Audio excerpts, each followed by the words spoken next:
Now, in the cardiovascular system, we will talk about auscultation. It is peculiar. Auscultation, we are talking about it.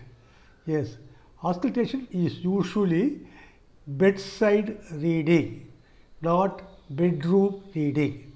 But we should know what to look for, where to look for, how to look for in the auscultation. Eyes do not see what mind does not know. It is not only the eyes, it is applicable for the ears. That's why I want to tell something about auscultation. First and most important, the stethoscope. Stet has got the bell and the diaphragm. The bell is important in the cardiovascular system. It has to be shallow. Second, it should be wide. The diaphragm should be stiffer. Second, the connecting tubes should be stronger so that air noises will not interfere with your auscultation. The bell, how to apply the bell and diaphragm on the chest wall. Bell we have to use only one finger if not two. It has to be a light application. That's why I used to say bell has got two L. One for light application, second it is for low pitched sounds. Whereas diaphragm we have to use the three fingers and press it. Actually some people say there should be a ring formation on the chest wall. It has to be applied firmly for the high pitched sounds. Then the tubes I already told you, what are all the areas you have to auscultate in cardiovascular system. The classical mitral area. Remember, mitral area generally fifth left intercostal space over the mid-clavicular line. But it varies as per the left ventricular hypertrophy. We can go to the extent of saying the mitral area corresponds to the apex. Second area is aortic area. It is right intercostal space. Third area is the pulmonary area, left intercostal space. Then the tricuspid area, fourth left intercostal space. You note that aortic area is the only area on the right side. These are usual areas. Other areas are left parasternal, second right parasternal also. Certain conditions you have to say that. There are some named areas. Erb's area, third left intercostal space. Fourth left intercostal space, it is called as Rogers area. Then how to time the sounds and the murmur? We depend upon one, the carotid. Second, if it is not palpable, the apical impulse. They correspond to the systolic. Remember one examination point, you have to time it with the carotid. The examiner may ask you, if carotid is not felt, you can say brachial. If it is not brachial, not felt, you have to say radial. Never do this mistake. Only carotid, you have to use it for the timing. Other pulses are delayed. Then auscultation, there is one inching auscultation. You go by one area to the other area. You start with the apex, then go to the aortic area, then go to the pulmonary area, then the tricuspid area. These you can do it from the aortic area, mitral area. You can smooth the stent with along the left sternal border, go to the pulmonary area, then come to the aortic area, then again trace to the tricuspid area. The importance I will tell you later. Other thing is alternative auscultation.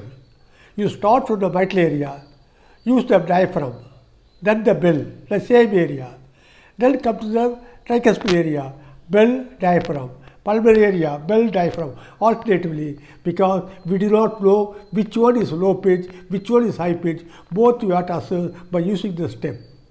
And then a dynamic auscultation. Dynamic auscultation depends upon the position of the patient. Second, depends upon the respiration of the patient. These two things are important. Now, I told you about the low pitched. Low pitched, I told you can auscultate with the bell of the diaphragm. What is low pitch? Pitch is equal to frequency. For common example will be most of the ladies' voice are high pitched. Most of the gents' voice is low pitched. Now, what are the sounds you have to auscultate now? One, the usual sounds are two, first sound and second sound. The additional sounds are third sound, third harsh sound and fourth harsh sound. The extra sounds are opening snap and ejection click. This ejection click may be aortic or pulmonary. It may be ejection click or non-ejection click. Then when the sounds they join, it becomes a gallop. For example, first sound, second sound, plus if there is a third or fourth sound, the rhythm becomes like a horse cadence. We call it a gallop.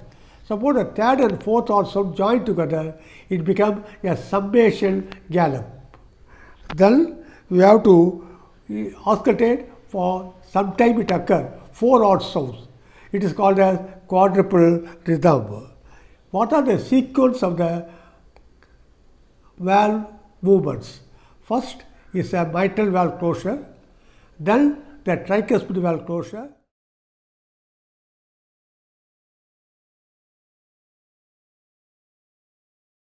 Some features about the first sound. As I told you, first sound is the usually in the chest louder one.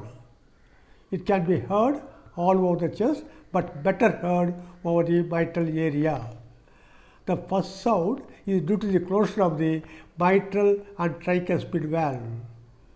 It can be soft in cases like thick chest wall, or when there is a pericardial effusion, or when there is lung condition like emphysema. It can be louder than the usual. The louder first sound, we hear it with a mitral stenosis. Why it is loud? They ask in the examination. It is like a comparison with the doors. I used to say, if you close with one door, less noise. If you close both the doors at a time, more noise.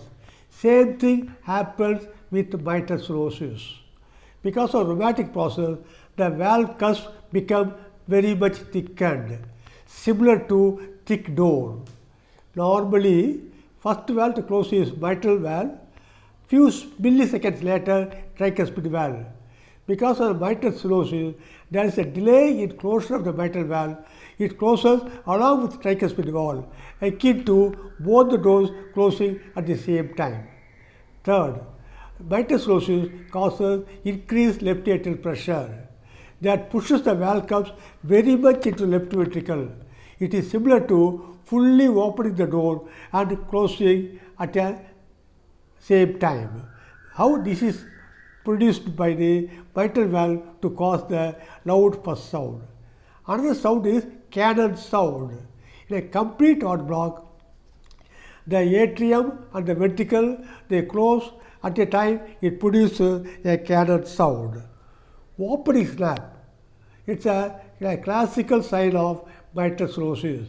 It is due to the what is it due to? They will ask you. You have to say name itself self-explanatory. It is opening of the mitral and tricuspid valve. Then clicks. Clicks are because of opening of the valves, mitral and the pulmonary valve or aortic valve. Sudden close opening causes it the click, ejected click. Sometimes the aorta or pulmonary arterial wall tension also can cause it. And the unusual sound is the rub, pericardial rub. It's a scratch sound. You have to auscultate in the sitting posture, leaning forward, expiration, diaphragm firmly applied, what we call the Mohammedian posture. You can get a scratch sound. Regarding dynamic auscultation, for mitral stenosis, you have to put the patient left lateral. And remember basic rule, all the left side events to be heard with expiration phase. All the right sided events, we have to use it with inspiratory phase because of the increased venous return. There are few exceptions which are not important for you. Then, regarding the second sound, it may be muffled, suppose in emphysema, or it may be accentuated in pulmonary hypertension. Normally, there will be a split, P2 and A2. This may be narrow or it can be wide. Wide and fixed split is the sign of atrial septal defect. Sometimes the pulmonary valve closes later, aortic valve closes earlier. This is called as paradoxical split, which will make it out by asking the patient to take deep inspiration where it becomes closer. Third odd sound and fourth odd sound. These are all important for the severity of the illness. Third odd sound, both are diastolic. Both we have to auscultate with the diaphragm of the chest, and left-sided with expiration. The clinical significance, please remember, third odd sound is a distress of the heart, whereas the fourth odd sound is a stress of the heart. So next time we will discuss about the murmurs.